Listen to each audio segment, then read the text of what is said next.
அபுதாபியில் வெறும் 50 லட்சத்தில் வீடு. நானோ பிரைம் ப்ராப்பர்ட்டிஸ் அபுதாபி. இன்னை வரைக்குமே பாஷாவுடைய அந்த ஓப்பனிங் சாங் இல்லாமல் எந்த ஆட்டோ ஸ்டாண்ட்லேயுமே ஆயுத பூஜை முடியாது. முத்துவுடைய ஓப்பனிங் சாங் இல்லாமல் எந்த நிகழ்ச்சியும் முடியாது.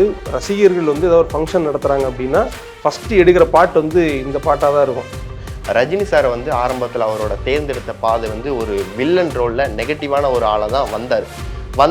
அதுக்கப்புறமா மக்கள் அவரை ஏற்றுக்கிட்டு சூப்பர் ஸ்டாருன்ற ஒரு அந்தஸ்து அப்படியே கொண்டு போய்கிட்டு அவர் ஒரு ஹீரோவாக இப்போ வரைக்கும் நம்பர் 1 இடத்துல சூப்பர் ஸ்டார் அப்படின்னா ரஜினி சார் மட்டும்தாங்கிற ஒரு இடத்த தக்க வச்சு மக்களால் அங்கீகரிக்கப்பட்டு ஒரு நிரந்தர சூப்பர் ஸ்டாராக இப்போ வரைக்கும் தமிழ் சினிமா மட்டும் இல்லை இந்திய சினிமாவே திரும்பி பார்க்க வச்ச ஒரு மனுஷனாக ஜொலிக்கிறாரு. ஆனால் ஒரு மேடையில் முத்தம் கொடுத்துக்கிற அளவுக்கு அவங்க ஃப்ரெண்ட்ஸ் கிடையாது. பட் இவங்க சூப்பர் ஸ்டாரோட இண்டஸ்ட்ரியில் அவரோட கரியரில் முக்கியமான படங்களில் நிறைய படங்கள் இப்படி வாரி அள்ளி வீசிட்டே போகலாம். அந்த அளவுக்கு படங்கள் எல்லாம் நல்ல நல்ல படங்களாக இப்போ வரைக்கும் கொண்டாடுற படங்களாக இருக்குது. அதில் முக்கியமான படம் தான் படையப்பா படம். 50க்கும் மேற்பட்ட உலக நாடுகளில் 100 கோடிக்கும் அதிகமான ஆகாயம் தமிழ் பார்வையாளர்களுக்கு பேரன்பும் திருநன்றி. பாஷா படத்தை பிடிக்காதான் யாருமே இல்லைன்னு தான் சொல்லணும். டிவியில் போட்டால் கூட பார்ப்பாங்க, தியேட்டர் ரிலீஸ் பண்ணால் கூட அந்தளவுக்கு பாஷாக்கான கூட்டம் இப்போ வரைக்கும் போய்கிட்டே இருக்குது. அந்தளவுக்கு ஒரு மாசு கிளாஸு ரெண்டும் மிக்ஸ் பண்ண படம் அப்படின்னா பாஷாவை தான் சொல்லுவோம். அதில் எனக்கு பிடிச்ச சீன் அப்படின்னு பார்த்தா பாஷா மாணிக்கத்தையும் பாஷா மிக்ஸ் பண்ணி அந்த ஒரு சீன் வரும். போலீஸ்காரங்கள்லாம் பாஷாவோட ஃபைல் எடுத்துட்டு வாங்க அப்படின்னு சொல்லுவாங்க. அந்த நேரத்தில் அவர் என்ட்ரி கொடுப்பாரு. என்ட்ரி கொடுத்து வர சீனு. அப்புறம் அவங்க சிஸ்டர் காலேஜில் சேர்க்குற விஷயமா போயிட்டு இருக்கப்போ ஒரு டைலாக் சொல்லுவார், என் பேர் மாணிக்கம், எனக்கு இன்னொரு பேர் இருக்குது அப்படின்ட்டு.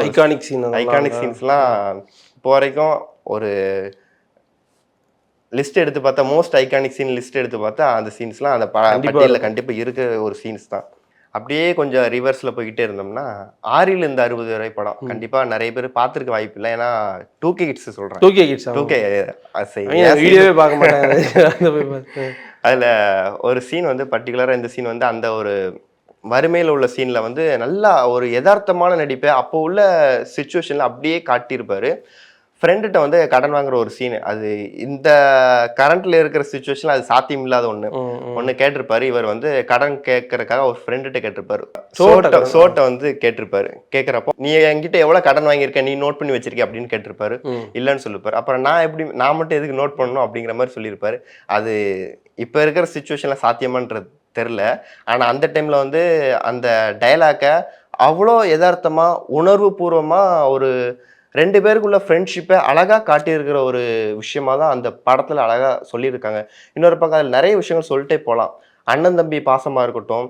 ஏன்னா அண்ணன் தம்பி பாசம் ரஜினி படங்கள் அப்படின்னா வரிசையாக நிறைய படங்கள் அண்ணன் தம்பி சென்டிமெண்ட்டாக கண்டிப்பாக அவர் படத்தில் 1-2 சீன்ஸில் வச்சுருப்பாரு. ஆனால் அப்போவே அந்த படத்தில் அண்ணன் தம்பி சென்டிமெண்ட்டாக ஒரு அண்ணன் ஸ்தானத்தில் விட தாண்டி ஒரு அப்பா ஸ்தானத்தில் கொண்டு போய் தம்பிங்களை நல்லபடியாக வளர்த்து 6 வயசுலேருந்து 60 வயசு வரைக்கும் உள்ள மனுஷங்களோட வாழ்க்கையை இயல்பை யதார்த்தமாக காட்டி அப்படியே கொண்டு போயிருப்பாரு அந்த படத்தில். எப்படி ஒருத்தன் ஓடா தேய்கிறான் அப்படின்னு அது சொல்கிறோம்ல, அந்த இதுதான். இந்த ஐகானிக் சீன் பற்றி சொல்லணும்னா சொல்லிகிட்டே போகலாம். அவருடைய 180 படங்களில் எல்லா படத்துக்கும் படத்துக்கு 10 சீன் ஐகானிக்காக இருக்கும். அந்த மாதிரி இருக்கும். அதனால் இது ஒரு பெரிய டாபிக்.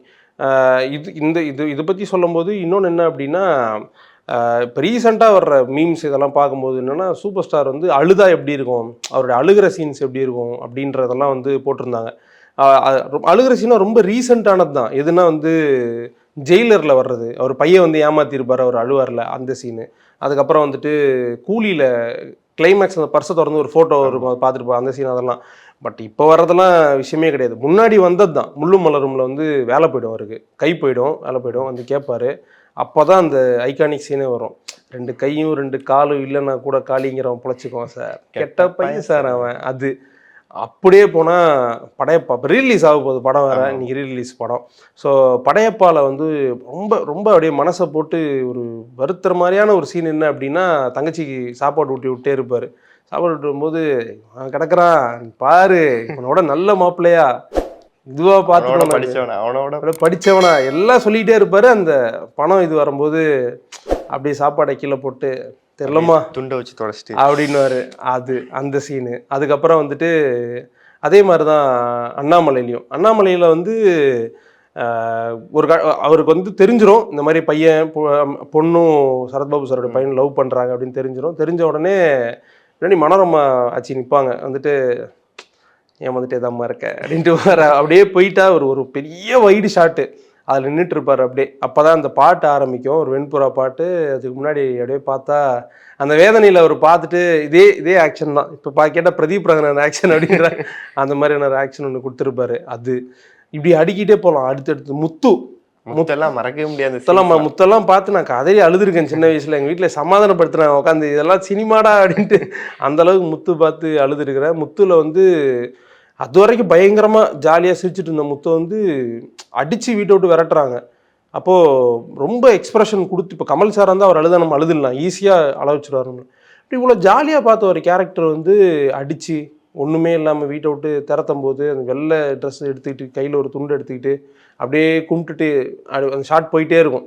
அந்த இதுவாக இருக்கட்டும், அப்படியே அடுத்தடுத்த படங்களில் வந்து சொல்லிகிட்டே போகலாம். இந்த மாதிரி நிறைய சீன்ஸ் இருக்குது. ஸோ இந்த மாதிரி நிறைய சீன்ஸ் வந்து சொல்லிகிட்டே போகலாம். அதுக்கப்புறம் தான் இப்போ இவங்க போடுற இந்த மீம்ஸ் அதெல்லாம் இப்போ ரீசெண்டான படங்களை பார்த்துட்டு அவங்க போடுறாங்க. நம்மளே நிறைய மிஸ் பண்ணிட்டோமே இந்த மாதிரியான சீன்ஸ்லாம். வந்து எக்கச்சக்கமான படங்கள், ஜானியில் அந்த மாதிரி சீன்ஸ் இருக்குது. ஸோ அந்த டைமில் வந்த படங்களில் பல படங்கள் இந்த மாதிரியான எமோஷனல் சீன்ஸ் நம்மளே நினச்சி சில நேரத்தில் சொல்லணும்னு யோசிச்சு வச்சாலும், இப்போ பிரதீப் ரங்கநாதன், சிவகார்த்திகேயன் படங்கள்லாம் டக்குன்னு சொல்லிடலாம். ரஜினி சார் ஒரு மொத்த சாம்ராஜ்யத்தை கொண்டு போயிட்டு இருக்கு. அதுதான் ஒரு பெரிய கஷ்டமா இருக்கு. என்னன்னா உட்காந்து ஒரு 5 நாள் ப்ரிப்பேர் பண்ண கான்ஃபிடென்ட்டா சொல்லிடலாம். எதை விட்டுருவோமோன்ற பதட்டத்திலே இல்லை. நிறைய விஷயத்த நம்ம பார்த்தா நம்ம சொன்ன விஷயங்கள்லாம் நம்ம சொல்லாத விஷயங்கள் தான் முக்கியமான விஷயங்கள். ஆமா, கோச்சுக்காதீங்க, அதனால தப்பா எடுத்துக்காதீங்க. முடிஞ்ச அளவுக்கு டென்ஷனா இருப்பாங்க. இப்போ இந்த படத்தை விட்டு இந்த சீன்ஸ்லாம் விட்டு சொல்லாம இருக்கே அப்படின்னு. இப்படிதான் ஒரு வாட்டி நானும் வேற ஒருத்தர் சூர்யா சாரை பத்தி பாசிட்டிவ் அதுக்கு ஒருத்தர் திட்டினாரு, போங்கடா அப்படின்னு சொல்லி ஒரு 2 கெட்ட வார்த்தை போட்டு, உங்களுக்கு புரிஞ்சது கூட வெளியே இருக்கணும், புரியலையே புரிஞ்ச நான் எங்களை ஏன்டா திட்டுறீங்க அப்படின்ற மாதிரி இருந்துச்சு. ஸோ அதனால முடிஞ்ச அளவுக்கு சொல்கிறோம், தப்பாக எடுத்துக்காதீங்க. அண்டு ஆக்ஷன் பற்றி சொல்லவே வேணாம். லவ்வாக இருக்கட்டும், ஒருத்தரால் வந்து ரொம்ப குவக்கியாக ஜாலியாக ஃபன்னியாக இருக்க முடியும் அப்படின்னா அது ரொம்ப பெரிய விஷயம். அதே நேரத்தில் சீரியஸாகவும் இருக்கணும். அதில் ரொம்ப ஸ்டைலான ஒரு சீன், அவருடைய ஸ்டைல் ரொம்ப யூனிக்கான ஸ்டைலுக்கு என்ன அப்படின்னா, இந்த படம் தம்பிக்கு எந்த ஊரில் வந்து நம்ம செந்தாமரை சார் வீட்டில் இவர் வந்து தங்கியிருப்பார். அந்த படம் பார்த்துருப்பீங்கன்னு நினைக்கிறேன். தம்பிக்கு எந்த ஊரில் வந்து ஒரு பணக்கார பையன் கிராமத்தில் வந்து தங்கியிருப்பார்.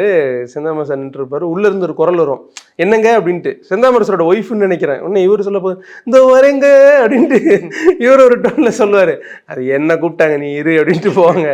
அதே படத்தில் இன்னொரு சீன் வரும். என்ன அப்படின்னா, ஆள் இல்லாத வீட்டுக்குள்ள இவர் வந்து ஒரு புக்கு ஒன்று கையில் கிடைக்கும். பாம்பு ஒரு சீன் பார்த்துறீங்களா நீங்கள்? அந்த படம் பார்த்ததுண்டா? பார்த்ததில்லை. அந்த படத்தில் வந்து ஒரு சீன் ஒன்று வரும். என்ன அப்படின்னா, ஒரு மாதிரியான புக்கு அதை எடுத்துட்டு படிக்க உட்காருவார். மெல்ல அந்த அறைக்குள்ள வந்தாலுனப்போ சைடில் பாம்பு வரும். அதே மாதிரி ஒரு சீன் தான் அண்ணாமலை பார்த்துறீங்களா? அண்ணாமலை பாம்பு சீன்.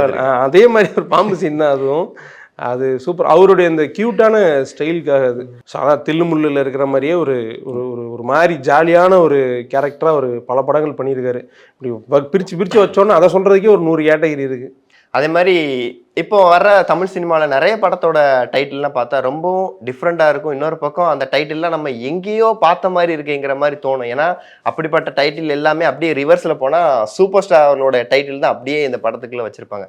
படிக்காதவன், அப்புறம் பொல்லாதவன், நீங்க சொன்னீங்களே இப்போ தம்பிக்கு இந்த ஊரு, இந்த மாதிரி நிறைய டைட்டில் சொல்லிட்டே போலாம். அதை மாத்திட்டாங்க. தம்பிக்கு இந்த ஊரு, இந்த ஊரை மாத்திட்டாங்க. மாவீரன் வந்துச்சு. மாவீரனும் அவருடைய டைட்டில் தான். தில்லுமுல்லு 2ன்னு எடுத்துட்டாங்க. அதை இப்போ பொல்லாதவனா மாப்பிள்ளை வந்து அப்படியே ஒரு ரீமேக் மாதிரி. அப்போ ஒரு ட்ரெண்ட் இருந்துச்சு, பழைய படங்களை வந்து ரீமேக் பண்ணலாம் அப்படின்ற மாதிரி. ஆமாம், பில்லா வந்து அது வேற ஒரு டைட்டில். ஓகே, பில்லா அந்த மாதிரி படங்களாக இருக்கட்டும், இல்லைனா வந்து இப்போ ரீசெண்டாக வந்ததில் சொல்லணும்னா எந்த ஒரு அந்த மாதிரி டைட்டில் பயன்படுத்துகிறோம் அப்படிங்கிற மாதிரி ஒரு சர்ச்சையெல்லாம் எதுவும் அந்த மாதிரி தெரியல. இல்லை அந்த டைமில் கேட்டால் பிரச்சனை இல்லை, கேட்காம பண்ணுறதுனால தான் நிறைய இடங்களில் பிரச்சனை. ஏங்க அவரை போட்டு இதுக்கு இழுக்கிறீங்க? இல்லை ஒரு அதே மாதிரி அவருடைய படங்கள் அப்படின்றா அது வந்து காமெடியன்ஸ்க்கு ஒரு இம்பார்ட்டன்ஸ் இருக்கும்ங்கிறது உண்மைதான். ஆனால் அதையும் தாண்டி இவர் இருக்காரா அப்படின்னா அது காமெடியன்ஸ் யாரும் வேண்டாம்ப்பா, இவரே நல்லா ஒரு காமெடி ஹியூமரான ஒரு ஆள். இவருக்கு இப்போ எல்லா கவுண்டருமே ஆட்டோமேட்டிக்காக வந்துடும். ஸோ படம் நல்லா ஜாலியாக வைப்பாக ஃபேமிலியோட போய் பார்க்கலாம். அந்த மாதிரி ஒரு மைண்ட் செட்டை ஃபிக்ஸ் பண்ணிடுவாங்க, ஃபிக்ஸ் பண்ண வச்சிருவாரு சூப்பர் ஸ்டாருமே. இப்போ ரீசெண்டாக வந்த படங்கள்ல தான் இப்போ கூலியில் வந்து பெருசாக அதுக்கான ஸ்கோப் இல்லை, மாறன் தான் பண்ணியிருந்தார், பெருசாக அதுக்கான அந்த ஸ்கோப் இல்லை. பழைய படங்கள் அப்படியே ரிவர்ஸில் பழைய ரிவர்ஸில் போகும்போது அது எல்லாத்துக்கும் பயங்கரமான ஒரு இதுதான். இப்போ படையப்பாலே வந்து நம்ம ரமேஷ் கண்ணா சாராக இருக்கட்டும், இல்லைன்னா வந்து செந்தில் சாராக இருக்கட்டும், அது பெரிய பட்டாளமே இருக்காங்களே அவங்க தான். அதில் அந்த மாதிரி ஒரு படத்துக்கும் சொல்லிகிட்டே போகலாம். பட் இந்த டைமில் வந்து நம்ம சூப்பர் ஸ்டாரை பற்றி பேசும்போது அவர் கூட ஒர்க் பண்ண ஒரு சில பேரையும் பற்றி பேசினா இந்த வீடியோ நிறைவடையும். அந்த விதத்தில் நான் ஃபஸ்ட்டு பேசணும்னு நினைக்கிறது வந்து எஸ்பிபி சார். இப்போ நம்ம கூட இப்போ வந்து அவங்க நம்ம கூட இல்லை. ஆனால் என்னென்னா தமிழ் சினிமாவுக்கே உரித்தான அந்த ஐகானிக் ஓப்பனிங் சாங் இருக்குல்ல, அதில் வந்து சூப்பர் ஸ்டாருடைய படம் வருது அப்படின்னா ஒரு தீபாவளி பொங்கல் அந்த மாதிரி ஒரு நிகழ்ச்சிக்கு சூப்பர் ஸ்டாரோட படம் வர்றது எவ்வளோ ஸ்பெஷலோ, அந்த மாதிரி படத்தில் ஓப்பனிங் சாங் வந்து எஸ்பிபி சார் பாடினாங்கன்னா அது மிகப்பெரிய ஒரு ஸ்பெஷலான விஷயம். அண்ணாத்தை வரைக்கும் அது நடந்துச்சு. பட் எஸ்பிபி சார் ரொம்ப மிஸ் பண்ணுறோம் அந்த டைமில். அது என்னவோ தெரியல, எஸ்பிபி சார் பாடினாங்கன்னா அது ரஜினி சாரே பாடின மாதிரி ஒரு ஃபீல் வரும். கமல் சாரை பொறுத்தவரைக்கும் உங்களோட என்ட்ரி சாங் கமல் சாரே நிறைய இடத்துல பாடியிருக்காரு. ரஜினி சார் பெருசாக பாடினது கிடையாது அந்த விதத்தில். ஆனால் எல்லா என்ட்ரி சாங் ஆல்மோஸ்ட் நம்ம மலேசியா வாசுதேவன் சார் பாடியிருக்காங்க, மனோ சார் பாடியிருக்காங்க, நிறைய பேர் பாடியிருக்காங்க. பட் அதில் இருக்கிறதுலே எது டாப் நாச், எது பயங்கர ஐகானிக்கான வாய்ஸ் அப்படின்னா நம்ம எஸ்பிபி சாருடைய வாய்ஸ் தான். இன்னை வரைக்குமே வந்து பாஷாவுடைய அந்த ஓப்பனிங் சாங் இல்லாமல் எந்த ஆட்டோ ஸ்டாண்ட்லேயுமே ஆயுத பூஜை முடியாது, முத்துவுடைய ஓப்பனிங் சாங் இல்லாமல் எந்த நிகழ்ச்சியும் முடியாது. ரசிகர்கள் வந்து ஏதாவது ஒரு ஃபங்க்ஷன் நடத்துகிறாங்க அப்படின்னா ஃபஸ்ட்டு எடுக்கிற பாட்டு வந்து இந்த பாட்டாக தான் இருக்கும். எந்த பாட்டு? இந்த பாட்டு மொத்தமாக ஜென்ரலாக சொல்கிறியா? இல்லை, அது இப்போ ஒரு ஃபங்க்ஷன் விட்டு அப்படின்னா அந்த மாதிரி நிறைய பாட்டு, ரஜினி சார் பாட்டு, எல்லா பாட்டும் இருக்கும். சந்திரமுகியில் உள்ள பாட்டு கூட அதை தான் நீங்கள் சொல்ல வரீங்கன்னு நினச்சி இந்த பாட்டுன்றப்போ. இப்போ நீங்கள் சொல்லி இந்த மாதிரி ரஜினிக்கு எப்படி எஸ்பிவி அந்தளவுக்கு முக்கியமோ, இண்டஸ்ட்ரியை பொறுத்த வரைக்கும் ரஜினியோட ஃப்ரெண்ட்ஷிப் பாண்டிங்கில் முக்கியமான ஒரு பர்சன்னா கமல் சார் அவர்கள் தான். ஆரம்ப காலகட்டத்திலேருந்து ரெண்டுமே ஒரே பாதையில் பயணிச்சு, அதுக்கப்புறம் ஒரு துருவம் இரு துருவங்களாக பிரிஞ்சு நான் இப்படி போகிறேன் நீ எப்படி போ அப்படின்ட்டு பிரிஞ்சு போயிட்டாங்க. பிரிஞ்சு போனாலுமே அவங்க இன்னும் வரைக்கும் இண்டஸ்ட்ரியில் வந்து ஒரு நல்ல ஒரு ஃப்ரெண்ட்ஷிப்க்கு இலக்கணமாக தான் மற்ற ஸ்டாரோட இன்ஸ்பிரேஷனாகவும் இருக்காங்க. தமிழ் சினிமாவில் ரஜினி கமலா அப்படிங்கிற ஒரு பேர் எடுத்திருக்காங்கன்னா அது அந்த அளவுக்கு இவங்களோட ஃப்ரெண்ட்ஷிப்க்கு இம்பார்ட்டண்டான ஒன்று. ஆரம்பத்தில் எப்படி கமல் சார் வந்து ஒரு ஹீரோவாக தன்னுடைய பாணியை அப்படியே கொண்டு போய்கிட்டு இருந்தாலும், ரஜினி சாரை வந்து ஆரம்பத்தில் அவரோட தேர்ந்தெடுத்த பாதை வந்து ஒரு வில்லன் ரோலில் நெகட்டிவான ஒரு ஆளை தான் வந்தார். அதுக்கப்புறமா மக்கள் அவரை ஏற்றுக்கிட்டு சூப்பர் ஸ்டாருன்ற ஒரு அந்தஸ்து அப்படியே கொண்டு போய்கிட்டு அவர் வந்து ஒரு ஹீரோவாக இப்போ வரைக்கும் நம்பர் 1 இடத்துல சூப்பர் ஸ்டார் அப்படின்னா ரஜினி சார் மட்டும்தாங்கிற ஒரு இடத்த தக்க வச்சு மக்களால் அங்கீகரிக்கப்பட்டு ஒரு நிரந்தர சூப்பர் ஸ்டாராக இப்போ வரைக்கும் தமிழ் சினிமா மட்டும் இல்லை இந்திய சினிமாவே திரும்பி பார்க்க வச்ச ஒரு மனுஷனா ஜொலிக்கிறாரு. ஓகே, ஆகாயம் செய்திகளுக்காக மாறி அந்த டோன்லேயே போறீங்க. பட் நல்லா தான் இருந்துச்சு நீங்கள் சொன்னது, உண்மைதான். அது கமல் சாருடைய அந்த ஃப்ரெண்ட்ஷிப் வந்து, ஏன்னா கமல் சார் தான் சொல்லியிருப்பார் ஒரு இடத்துல, எவையா சொல்லுவான் இந்த மாதிரி என்ன மாதிரி ரஜினி மாதிரி ஃப்ரெண்ட்ஸே கிடையாதுன்னு. It's very true. அதுக்கு முன்னாடியும் நல்ல ஃப்ரெண்ட்ஸ் தான், எம்ஜிஆர் சாரும் சிவாஜி சாரும் நல்ல ஃப்ரெண்ட்ஸ் தான். ஆனால் ஒரு மேடையில் வந்து முத்தம் கொடுத்துக்கிற அளவுக்கு அவங்க ஃப்ரெண்ட்ஸ் கிடையாது. பட் இவங்க வந்து அந்த பொறாமையெல்லாம் தாண்டி அந்த இன்னைக்கு ஒரு படம் ஒன்றா ப்ரொடியூஸ் பண்ணுறாங்க. அதுக்கு அடுத்த ஜென்ரேஷனில் வேறு யாருங்க இருக்கா? அந்த மாதிரி ஒரு நல்ல ஃப்ரெண்ட்ஸு. மொத்தம் கொடுத்துக்க மாட்டாங்க, ரசிகர்களுக்கு மொத்தத்தையும் கொடுத்துப்பாங்க. இதெல்லாம் வந்து கமல் சார் கண்ணில் படும் வரை ஷேர் பண்ணுங்க. அண்ட் இந்த டைமில் வந்து முக்கியமான ஆட்கள் பற்றி சொல்லணும் அப்படின்னா டக்குன்னு சொல்லிடலாம். என்ன அப்படின்னா கேபி சார். இந்த 2 லெஜண்ட்ஸையுமே வந்து வளர்த்து க்ரூம் பண்ணவர். தமிழ் சினிமாவுக்கு ஒரு மிகப்பெரிய பொக்கிஷ படம். பேசின தில்லு முள்ளு மாதிரி நூற்றுக்கணக்கான படங்கள் சொல்லிகிட்டே போகலாம். அவ்வளோ டேலண்டடான ஒரு இயக்குனர். ஸோ அவர், அதுக்கப்புறம் வந்து எஸ்பி முத்துராமன் சார். கமர்ஷியல் சினிமாவுக்கு சூப்பர் ஸ்டார் வந்ததுக்கப்புறம் ஒரு மிகப்பெரிய க்ரோத்தை இந்த இண்டஸ்ட்ரி அடையிறதுக்கும் அவர் அடையிறதுக்கும் காரணமாக இருந்தவர் வந்து எஸ்பி முத்துராமன் சார். அவர் மேலே ரஜினி சாருக்கு இருக்கிற மரியாதை வந்து அளப்பரிய மரியாதை. ஸோ அதுக்கப்புறம் வந்து Balu Mahendra sir, Mahendran sir. So Mahendran சாரும் ஐகானிக்கான படங்கள் கொடுத்துருக்காங்க. இப்படி அவருடைய வாழ்க்கையில் முக்கியமானவங்களோட பட்டியல் நிறையா. இசைஞானி இளையராஜா அவர்களை நம்ம வந்து சொல்லாமல் விட்டுறக்கூடாது. அந்த வகையில் சொல்லக்கூடாதுதான். சொல்லக்கூடாதா? சொல்லாமல் விடக்கூடாதுன்னுங்க. அவர் தான் காப்பி ரைட்ஸ் போடுறாரு. சே அதெல்லாம் இல்லை, அப்படிலாம் இல்லை. நல்ல விஷயங்களுக்கு சொல்லலாம். அதாவது என்னன்னா, நம்ம பேசின அந்த ஐகானிக் இன்ட்ரோ சாங்ஸ் இருக்குல்ல, அதில் நிறைய இன்ட்ரோ சாங்ஸ் வந்து நம்ம இளையராஜா அவர்கள் பண்ணது, ஏஆர் ரஹ்மான் சார் பண்ணியிருக்காங்க. எல்லாருமே பண்ணாலும் எனக்கு ரொம்ப பிடிச்ச பாட்டு அப்படின்னா காதலின் தீபம் ஒன்று தான். அதில் அவர் பார்க்குறதுக்கு வந்து அவ்வளோ சாமிங்காக இருப்பார். ரஜினி சார் வந்து அந்த அவுட்ஃபிட்டில் அது ஒரு ப்ரைம் 30s ஆண்களுடைய கடைசி அழகான காலம் அது. அதுக்கப்புறம் பெரும்பாலான ஆண்கள் வந்து அழகாக இருக்க மாட்டாங்க. நான் படித்ததை சொல்கிறேன். பார்த்துட்டு இருக்கவங்க மனசு வந்துக்கிட்டால் நான் ஒன்றும் பண்ண முடியாது. அந்த மாதிரி அதில் வந்து அவர் அவ்வளோ அழகாக இருப்பார். ஒரு ஒரு ஒரு ஒயிட் ஷார்ட்டில் அவர் நடந்து வந்துகிட்டே இருப்பார், பின்னாடி அந்த பாட்டு ஓடும். அதுவும் எஸ்பிபி சார் தான் பாடியிருப்பாங்க, அவ்வளோ சூப்பராக இருக்கும். அந்த மாதிரி இப்போ கரண்ட்டில் உள்ள இயக்குனர்களில் வந்து பாரஞ்சித் சார் ரொம்ப நல்லா படம் பண்ணியிருப்பாங்க.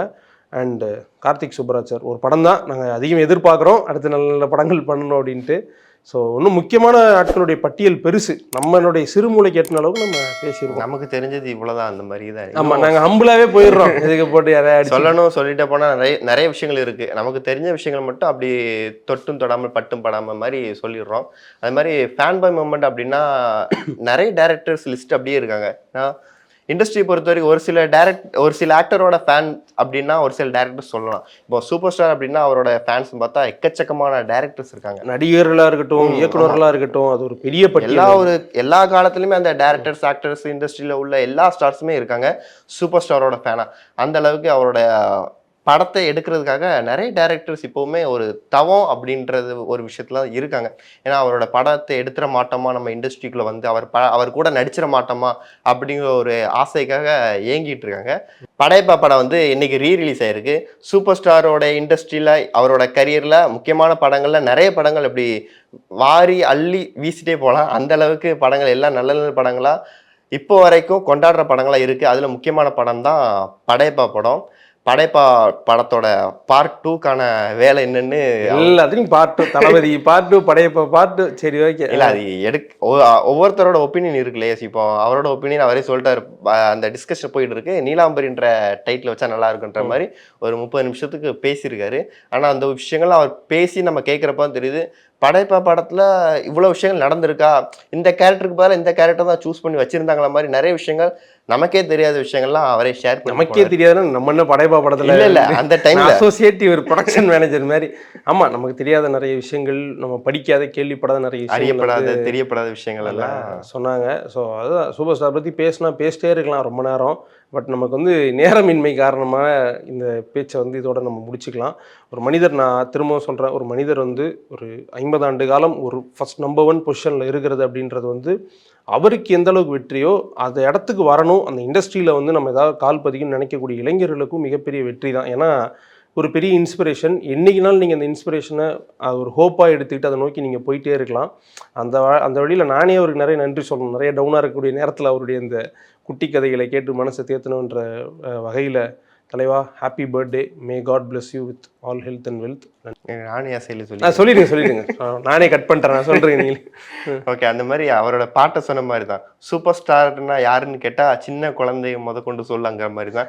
முத கொண்டு இதை கொண்டுலாம் உள்ள போட்டு ஆட் பண்றாரு. சின்ன குழந்தைகள் இருந்து பெரியவங்க வரைக்கும் சூப்பர் ஸ்டார் ஒரு பாட்டை வந்து இது மாதிரி திருக்குறள் மாதிரி. சரி ஓகே ரைட். அந்த மாதிரி தான் சூப்பர் ஸ்டார் அப்படின்னா சின்ன குழந்தைகள் இருந்து பெரியவங்க வரைக்கும் பிடிக்காத ஆள் யாருமே கிடையாது. எல்லாருக்குமே பிடிச்ச பரிச்சயமான ஒரு முகம். ஃபைனலாக many more happy returns of the day Tamil சினிமாவின் ஐகானிக் சூப்பர் ஸ்டார் தலைவர் அவர்களுக்கு எங்களுடைய ஆகாயம் தமிழ் டீம் சார்பாக ஒரு வாழ்த்துக்கள். நன்றி. அபுதாபியில் வெறும் 50 லட்சத்தில் வீடு. நானோ பிரைம் ப்ராப்பர்ட்டிஸ் அபுதாபி.